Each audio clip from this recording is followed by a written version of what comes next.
This is by far the best episode of Season 3 to date. We've been wondering when the story is really going to kick into gear, and it turns out it's Episode 5 or Chapter 21.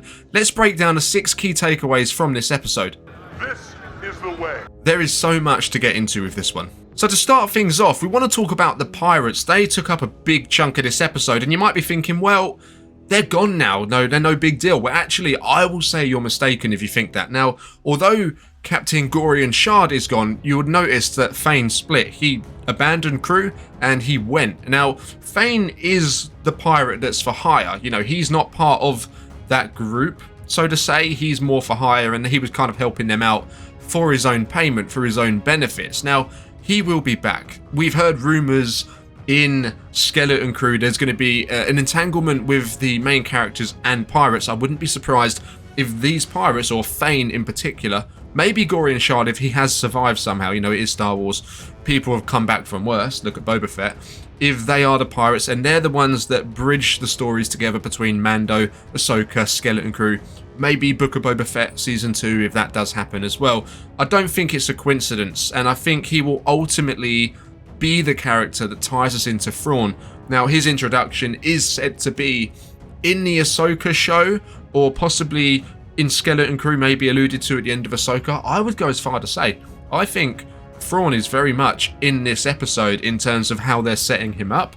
It's so clear and obvious. We're going to get into all of that today, of course, but I wouldn't be surprised even if there's a post-credit scene for Thrawn at the end of Season 3. So that's going to be the first box today. It's going to be a green one. This is a really positive episode. I'm really happy with this episode. So that's number 1. Now, number 2 is going to be a box for the New Republic. Now, this was actually going to be an orange box, but we have to take into account the cards that the directors for The Mandalorian and the writers Jon Favreau, Dave Filoni have been dealt with how the New Republic play out in the sequel trilogy. They get destroyed in the first movie. They're no big deal in the sequels. They're completely irrelevant, completely unimportant, it seems, in my opinion. Well, this is kind of playing into that story, but it's also showing you why they got wiped out so quickly. Now, the New Republic in this time, they're complete pushovers, right? They're useless almost. They're weak, they're flawed.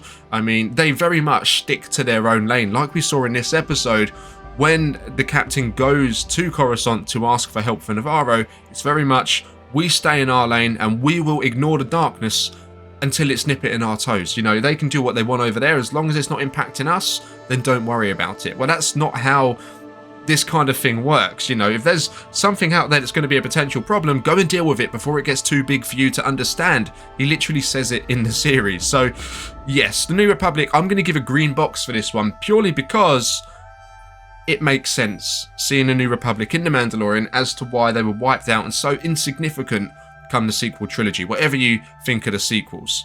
Now, talking of Republics, there's a special mention now for R5-D4. It turns out he was a snitch. He's been the snitch throughout The Mandalorian so far, it seems. Now, he must have been reporting back, because the reason that Captain, is it Carson Teva, is it his name?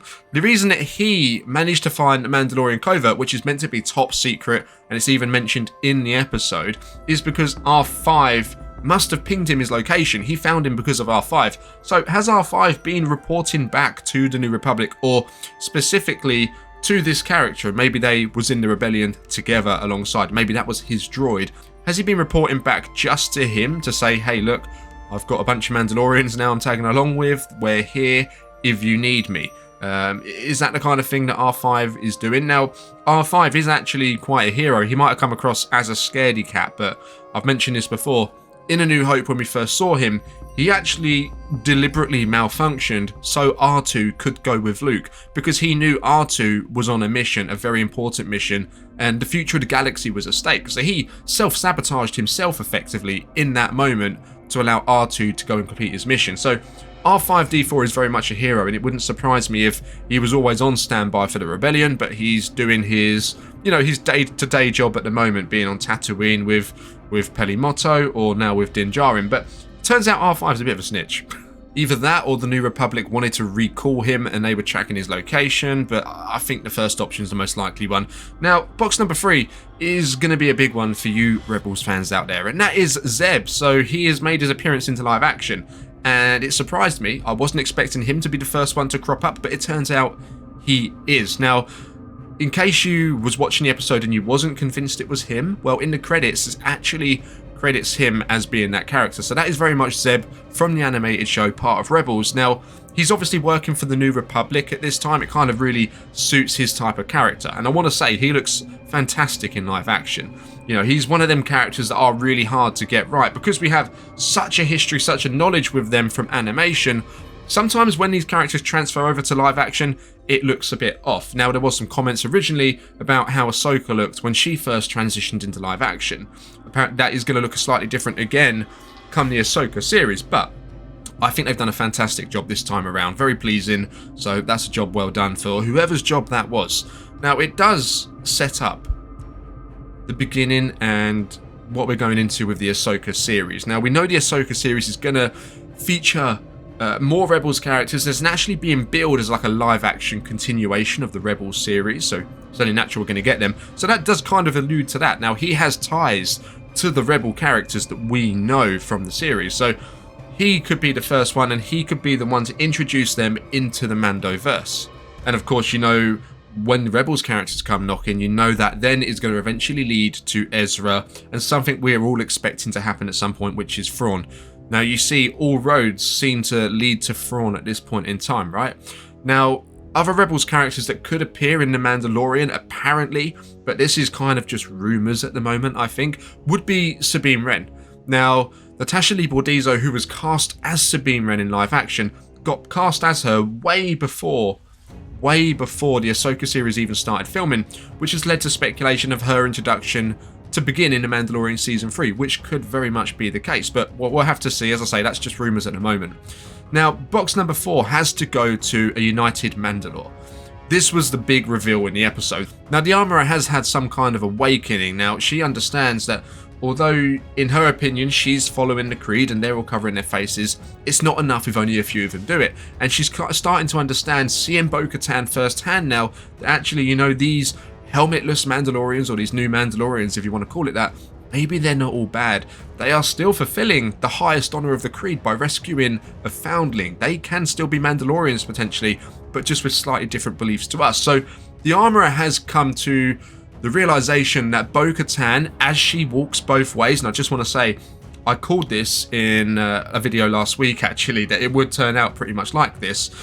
She will be the one to unite Mandalore. It did surprise me that the Armourer was the first one to pick that up. I thought she would have been one of the ones that would be in the background and you'd kind of get their nod of approval and you'd be like, oh my god, stuff's happening.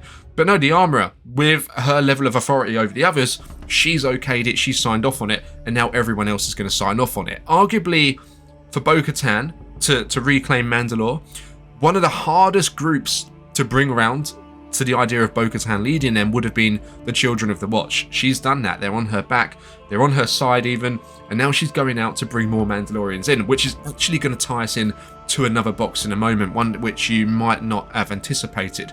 So that's pretty cool. They're going to obviously take their home well back, or try and reclaim Mandalore, going into the last couple of episodes. But I think, you know, they're gonna have a rough ride trying to do so.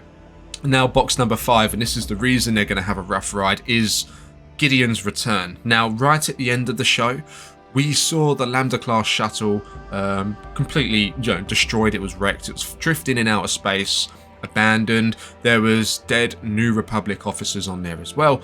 And it turns out that this was Gideon's prison transport ship, and he did escape. Now, in the Coruscant episode 3 of The Mandalorian, they were speculating on what happened to Moff Gideon. Did he get hooked up to a mind flare? Did he escape on the way to custody, or whatever it was? Well, turns out Gideon did escape, and he's out there. Now, we all did widely expect that, considering Giancarlo Esposito is in The Mandalorian Season 3.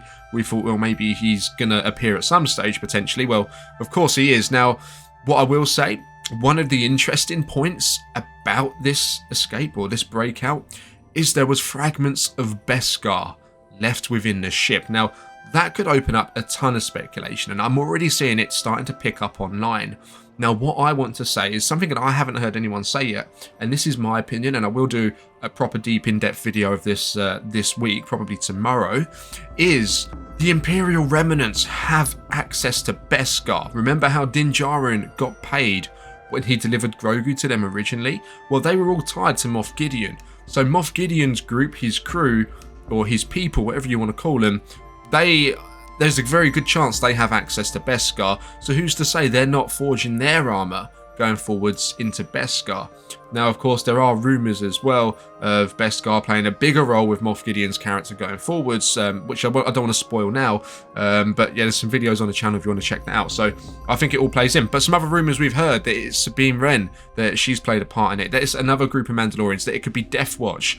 That it could be the Night Owls. That there's speculation everywhere. That's a really good one. But for me, I think it's the Imperial Remnants, and I think they're suited and booted in Beskar.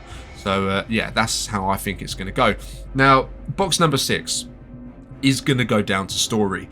This episode, episode 5, is the episode that finally bridges all of these little stories that we've got going on at the moment together. From Coruscant to the Mythosaur, Mandalore, Bo-Katan, with the Children of the Watch.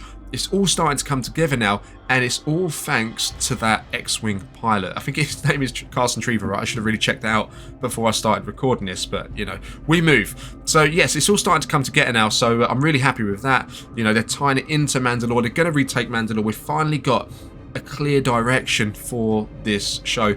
Episode 5, I know, but we finally got it. And we know that, you know, it's kind of setting up Rebels, then Ahsoka, then Thrawn. I think we all anticipated The Mandalorian to be this big final event, but it's very much not that. The Mandalorian Season 3, the vibe I'm getting from it at the moment is it's just the beginning of the stories they're about to tell. This is just laying the foundations, even 3 seasons in. Now, just to summarise, essentially this episode goes a very long way in explaining just where we are in the galaxy at this point in time. What's going on. It ties into the Coruscant episode 2, which was desperately needed in my opinion. It gives us the direction the show's heading in as well, with the Mandos retaking Mandalore, and it begins to drip feed what's to come with Rebels, with the Ahsoka series, Thrawn, Skeleton Crew. It's all on the way, and you can kind of see the beginnings of it starting to form now. This for me is without doubt the most important episode, not just the best, but also the most important episode of season 3 to date, as it really acts as that glue that's starting to connect it all together. Therefore, my verdict for this episode is going to be a solid 9 out of 10. Now, that's enough about me. What do you guys rate this episode? Let me know down in the comments below, but also drop any predictions, any theories that you've got going into the last 3 episodes. This is where it's really beginning to heat up. As Anakin would say, this is where the fun begins. I know I've got a lot to talk about for this episode, which I'm going to do in videos this week and next week. Now, leave a like on this video if you really did enjoy, generally episode 5. And don't forget to subscribe to the channel if you want to catch more videos and you're new. This is the way.